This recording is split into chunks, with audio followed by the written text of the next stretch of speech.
Pencil use করি, মানে হাতটা যদি এইটুকু ইউজ হয় তাহলে পেন্সিল আমার এইভাবে ধরবো, পেন্সিলের পজিশন চেঞ্জ হবে না। যখনই আমার পেজটা এখান থেকে এত বড় হবে তখন পেন্সিলটা এসে ধীরে ধীরে নামবে এই যে এইভাবে, তখন ইউজ করবো এইভাবে। কথা বোঝা গেল? আর যখন কবজিটা পুরো ইউজ হয়ে যাবে তখন পেন্সিলটা একটু উঁচা হয়ে যাবে, এই মানে প্লেসটা যত বড় হবে পেন্সিল ধীরে ধীরে ধীরে ধীরে কি হতে থাকবে, আগাইতে থাকবে।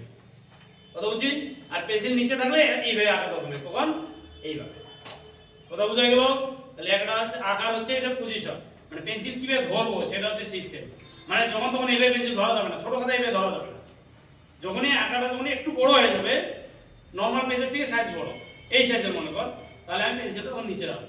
কারণ বড় বড় লাইন টানতে গেলে আমার যদি এইভাবে ধরি তাহলে লাইনগুলো বেঁকা হবে, যেটা অনেকের হচ্ছে যে একবার সোজা দাগই দিতে পারছে না, এরকম দাগ দিতে যে একবার পাকিস্তান, একবার হিন্দুস্তান, একবার বাংলাদেশ চলে যাচ্ছে।